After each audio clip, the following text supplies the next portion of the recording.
Mesdames, Messieurs, amis pêcheurs, bonjour à tous et je vous présente mes meilleurs voeux pour cette année 2020 et qui, je l'espère, de belle pêche. Alors tout d'abord, je vais commencer par un constat.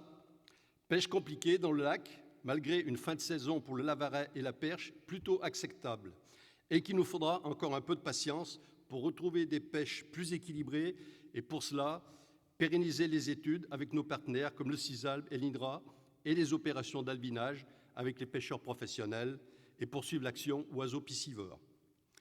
Pour ce qui est des rivières, nous avons beaucoup à faire. Notre territoire est loin d'être exceptionnel et diversifié. Nous souffrons depuis 3 ans des niveaux d'eau très bas et souvent des problèmes de pollution. Cependant, les opérations de pêche électrique de sauvegarde, d'inventaire ou de prélèvement nous laissent espérer de pouvoir apporter des améliorations. Je reviendrai plus en détail au cours de mon intervention et solliciterai votre aide. Alors, que s'est-il passé en 2019 ? Le 23 février, opération nettoyage des rivières de première catégorie, l'action s'est effectuée sur 12 secteurs répartis entre le Tillet, la Desse et le Cirrose. 53 bénévoles, dont 5 dames, ont participé. La collecte des déchets, malheureusement, reste égale aux autres années et ce constat est déprimant et réserve toujours des surprises. Grosses ferrailles, tapis, gravats, mobilier, scooters. Dans certains cas, nous avons dû faire appel aux gendarmes de la brigade nautique. Le buffet que nous avons partagé après cette opération était nécessaire pour nous redonner le moral et merci à nos bénévoles qui l'ont préparé. Et nous reconduirons cette opération en 2020. Empoisonnement dans nos rivières de première catégorie, Desse, Tillet, Canot de Chautagne, Canal de Savière, Rigolet, soit 6 opérations du 6 mars au 3 mai, 1500 kg de truites arc-en-ciel déversées de 25 à 28 cm. La même opération sera effectuée en 2020 en attendant de faire mieux et différent. Les 5, les 6 et 7 avril, nous avons participé au Salon du nautisme et de la plaisance au Petit Port. Malgré une météo quelque peu capricieuse, bonne activité au montage nymphes et mouches. Une centaine de personnes se sont testées au simulateur de pêche. Au cours de ce salon, notre président Joaquim Torres est intervenu sous forme de conférence sur le thème de la pêche, le lac et le rôle de notre APPMA. Notre vice-président Raymond Verguet, conférencier méritant, est intervenu sur le thème des maux du lac. Salon moyen par sa fréquentation, mais toujours aussi convivial, nous sommes d'ores et déjà candidats pour 2020. Le 27 avril, concours Interlac JIPAL à Annecy. Le JIPAL, c'est le groupement interdépartemental des pêcheurs amateurs des loisirs en lac, soit les 5 lacs alpins, Aiguebelette, Paladru, Lafray, Annecy, Le Bourget. 24 équipes ont participé, seulement 27 prises. Les Aixois se sont octroyés la 4e place. Dans le même esprit, nous avons participé au concours Interlac à Aiguebelette le 28 septembre 2019. Très belle journée, toujours une belle ambiance dans ces types de rendez-vous. Je passerai sous silence le résultat des Aixois. APN de l'année, journée jeune, adultes et animation. Soirée montage nymphes et mouches. Chaque vendredi, de novembre à février, nous sommes à la recherche de nouveaux participants afin d'assurer un renouvellement logique, sachant que nous avons les moyens de les accueillir dans de bonnes conditions dans nos nouveaux locaux, point sur lequel je reviendrai. Nous avons aussi organisé 8 ateliers pêche nature durant la saison de pêche et avons accueilli 28 jeunes de 8 à 12 ans. Ce sont des moments de partage exceptionnels de notre passion avec ces jeunes, mais c'est aussi tout doucement la pérennisation de notre école de pêche qui compte aujourd'hui un listing potentiel de 80 candidats. Merci aux bénévoles qui assurent l'encadrement. Nous avons dû annuler les 2 journées rando-vélo, les Motets et Serrières-en-Chautagne, organisées avec le Conseil pédagogique de Savoie, ainsi que la journée jeune organisée avec le CISALB, et ce, à chaque fois, pour des raisons météorologiques, pluies importantes ou canicules. Ces animations nous permettaient de rencontrer près de 300 jeunes. Ce sont des moments de partage auxquels nous sommes très attachés et que nous espérons reconduire en 2020. Alvinage du lac du Bourget. Comme chaque année, nous réalisons avec le concours des pêcheurs professionnels et du CISALB des pêches exceptionnelles de géniteurs, de lavaret et ombre chevalier, soit au total une dizaine d'opérations. Après prélèvement des œufs, ces derniers sont transportés vers l'Apéra, pisciculture partenaire à Thonon. Après éclosion et atteinte de la taille permettant leur intégration dans le lac, transport entre la Péra et le lac, ce qui a permis en 2019 à 1 030 000 alevins de Lavaret et 195 000 ombres chevaliers, marqués à la Lizarine, de découvrir les eaux du lac du Bourget. L'ensemble des transports est assuré en alternance par notre APPMA et nos collègues pêcheurs chambériens. Depuis octobre 2019, les pêches de géniteurs, ombres chevaliers et Lavaret ont repris pour le prélèvement des œufs. En 2018, 96 000 œufs d'ombres chevaliers ont pu être prélevés. 2019, ce sont 167 000 œufs d'ombre pour un objectif de 200 000. Nous pouvons noter une nette progression et plus d'optimisme pour l'avenir. Et 1 500 000 œufs de Lavaret, l'objectif a été atteint. Le 5 juillet 2019, nous avons procédé à l'alvinage en truite lacustre dans le Bassier Rose, du pont de Garibaldi à l'estuaire, soit 51 068 truitelles. Ne souriez pas, je les ai comptées. Le 5 juillet 2019, nous avons procédé à l'alvinage en truite lacustre dans le Bassier Rose. Je recommence. Ça m'a troublé. Pardon. Un mot sur le ponton Rossignoli terminé en juin 2018. En février et mars 2019, nous avons eu à déplorer 2 actes de vandalisme par le feu et arrachement des supports porte-cannes. Des plaintes ont été déposées. Que doit-on penser de tels actes? Nous remercions M. Beretti, maire d'Aix-les-Bains, pour la subvention de 2 000 € accordée pour le ponton, ce qu'il nous avait promis au cours de l'Assemblée générale 2018, et en bonus, nous avons bénéficié des râteliers vélos à proximité du ponton. Il nous faut aussi remercier les plongeurs indépendants qui nous ont permis de récupérer les porte-cannes,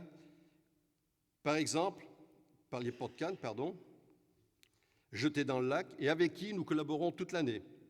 Par exemple, tous les ans, ils utilisent le ponton pour les plongeons d'an neuf, et le samedi 30 novembre, ils ont assuré la formation de secourisme, prévention, secours, PSC1, à 10 de vos administrateurs.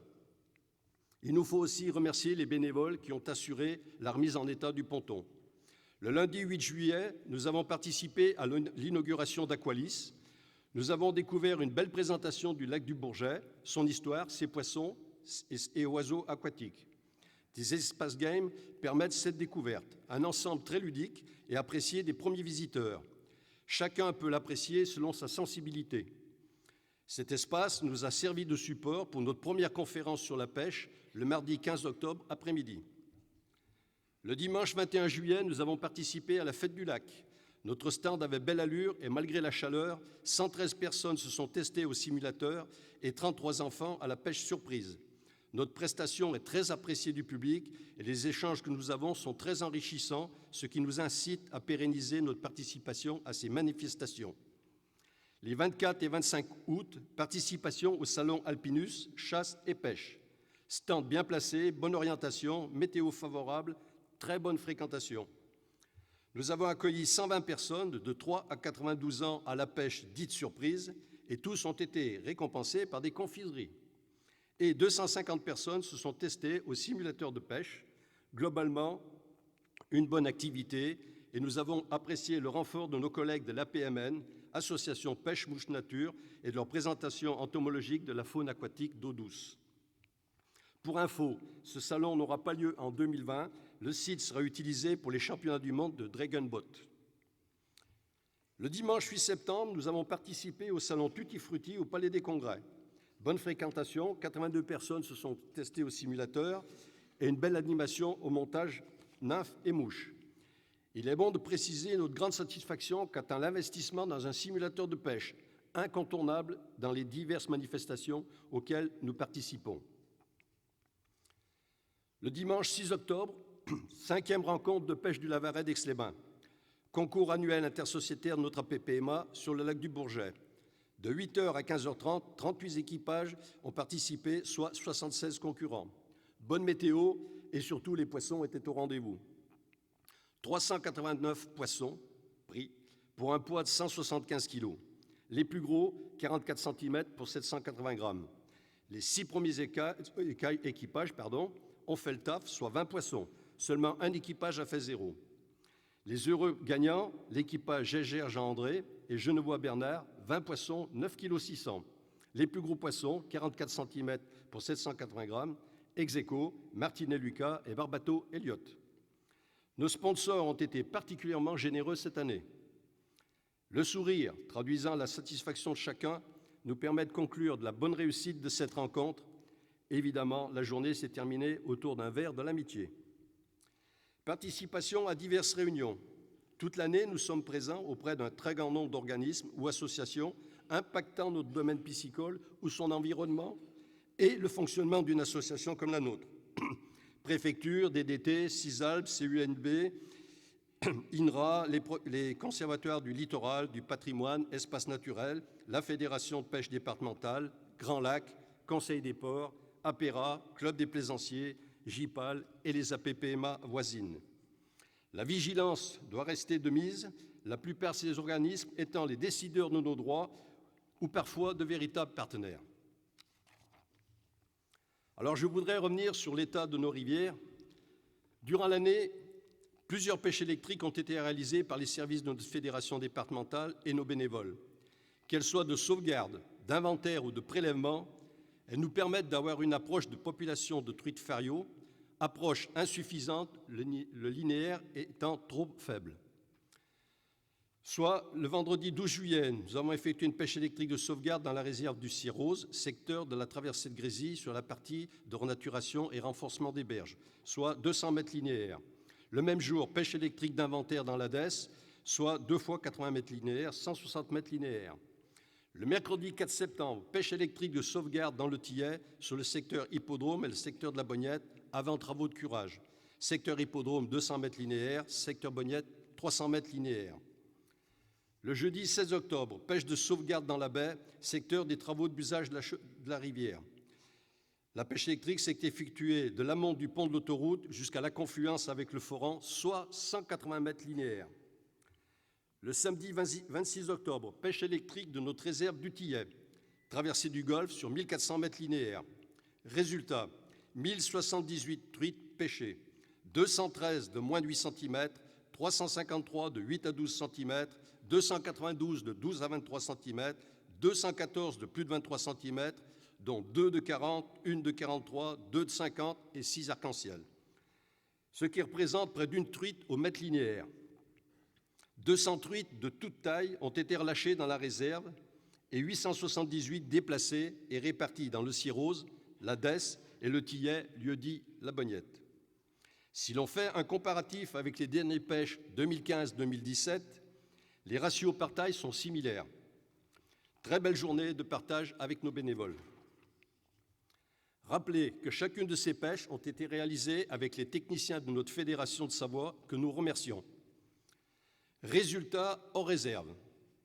Sur 1040 mètres, une densité de farios de 0,20 unités par mètre linéaire, toutes tailles confondues.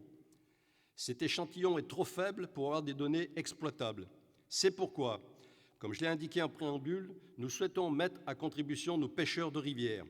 Vous avez pu remarquer, à l'entrée, au moment de votre inscription, il a été mis à votre disposition une fiche de capture truite fario. Si les résultats des pêches électriques nous paraissent plutôt positifs par rapport à ce que nous pensions, elles ne s'avèrent pas suffisantes pour connaître la densité de population de truites fario de nos rivières et affluents, et nous avons besoin de plus d'informations pour orienter nos actions et mettre à contribution notre fédération pour s'assurer des meilleurs choix, de l'entretien ou à la renaturation de nos rivières dans le cadre de l'application soit de la CPO, Convention de partenariat et d'objectifs, ou du PDPG, Plan départemental de la protection du milieu aquatique et de sa gestion, et du CISALP en tant que GEMAPI, gestion du milieu aquatique et prévention des inondations. Au fil des ans, la baisse du niveau d'eau récurrent de nos rivières, les prélèvements d'eau de plus en plus importants, les débits ne permettent plus le transport des sédiments, problèmes de continuité qui ne permettent plus la migration des organismes aquatiques. Cependant, au cours des pêches électriques, nous avons été surpris que la DES, le Tillet et certains influents étaient moins concernés. Riches en gamarres, porte-bois et autres, et de belles populations de blageons, chabots, goujons, loches-franches et vairons.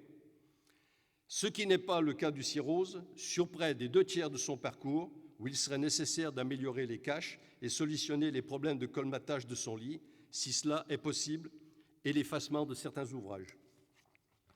Tout cela est dans le cadre de nos missions et celles de nos partenaires. Là où nous avons besoin de vous et sur l'état des lieux en matière de densification détruite par site pour pouvoir réaliser un avinage si nécessaire et sur quel site, sachant que certains bénéficient d'une reproduction naturelle acceptable. En fonction du nombre de fiches qui nous seront retournées, que nous souhaitons les plus nombreuses possibles, cette action pourrait être d'1 an ou reconductible 2 ou 3 ans. Il n'est pas de raison que l'investissement fait pour le lac puisse être reproduit à terme à nos rivières. La réussite dépend de l'engagement de chacun de nous. Alors là, nous allons présenter la fiche que vous avez dû voir à l'entrée. Alors, cette fiche est très simple à remplir. Vous avez à noter les dates de vos sorties, les rivières concernées, le nombre de poissons par taille. Alors, ce qui est intéressant aussi, parce que dans le bas du total, vous avez le total de l'ensemble des tailles, mais ce qui nous intéresse aussi, c'est les poissons gardés. Et là, quand vous notez dans vos fiches, quand vous notez vos poissons, dans une taille donnée, maillée évidemment, vous rajoutez un petit G devant, ça vous aidera à refaire votre total de poissons gardés à la fin de votre fiche. À savoir que cette fiche est réalisée pour 25 sorties, mais rien ne vous empêche d'avoir 2 feuilles, 3 feuilles, suivant le nouveau nombre de sorties. Voilà. Et puis, il y a un petit cadre d'observation que vous pouvez utiliser suivant si vous découvrez quelque chose d'anormal sur les poissons. Là, j'ai noté nanisme, j'ai noté les parasites qu'on peut trouver en nettoyant son poisson. Donc, tout ça, c'est important pour nous, pour avancer sur ce dossier-là. Voilà, je vous remercie pour ça et j'espère que vous serez nombreux à prendre les fiches et à nous les retourner. Allez, je continue. Communication.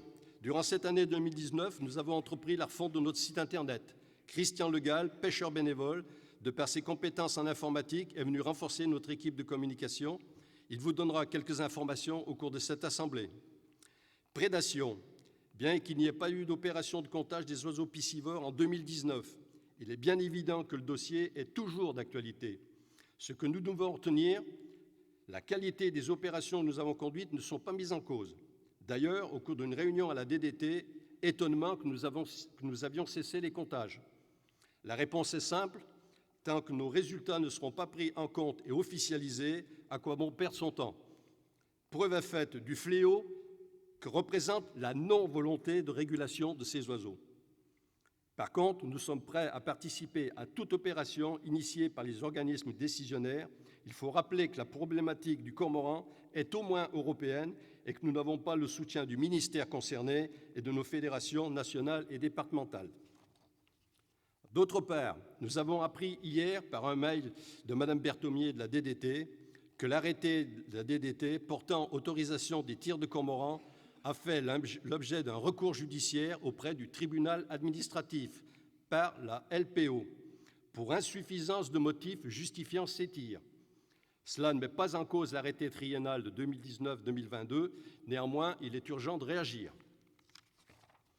Les travaux de la PPMA, durant cette année 2019, se sont concrétisés les travaux d'aménagement extérieur de nos locaux, parking, clôture, façade, construction d'un garage supplémentaire, achat des locaux voisins et leurs aménagements, plomberie sanitaire, chauffage par thermodynamique, isolation, doublage, menuiserie, peinture, revêtement de sol, réalisation d'un réfectoire, bureau, une grande salle pour vous accueillir, dénommée pôle pédagogique. Ça le fait bien, hein? Outre les travaux importants réalisés par des entreprises, nous nous étions réservés un certain nombre de travaux secondaires, mais conséquents. Doit être cité le travail remarquable réalisé par notre trésorier Gérard Petit et notre vice-président Raymond Verguet, qui ont assuré la coordination, le suivi et une large participation aux travaux. Merci à tous les bénévoles qui ont participé toute l'année ou au cours de la dénommée journée nettoyage du samedi 22 juin. Chacun a mis ses compétences au service de l'association, ce qui témoigne de la dynamique de notre association. Garderie. Nos gardes particuliers, très actifs durant l'année 2009, interviendront durant cette assemblée. Il nous faut saluer le soutien et la participation de la gendarmerie d'Aix-les-Bains et de la brigade nautique auprès de nos gardes. Permanence du lundi. Il est bon de vous rappeler que chaque lundi, de 9h à 11h30, nous avons plaisir à vous accueillir en nos locaux, avenue Saint-Simon. Instant d'échange et de partage de la vie de notre association, toujours enrichissant pour vos administrateurs. Un petit rappel, les soirées montage nymphes et mouches, chaque vendredi de 18h à 20h, se termineront le vendredi 21 février 2020. Pour info, le 8 février 2020, ouverture de la pêche des salmonidés au lac du Bourget. Et le 14 mars 2020, pour l'ouverture de la truite en rivière. Maintenant, mesdames et messieurs les bénévoles, au sein de notre APPMA, vous êtes une soixantaine, fidèles. Au cours de l'année, nous vous sollicitons très souvent, surtout cette année 2019. Vous répondez toujours présent. Vous avez consacré près de 3000 heures à l'association, ce qui représente aussi 9393 km défrayés. La plupart de nos activités ne seraient pas possibles sans vous. La multicompétence et l'engagement que vous représentez est primordial pour l'image, le fonctionnement et le développement de notre association. Et nous voudrions vous remercier par vos applaudissements et merci pour votre attention.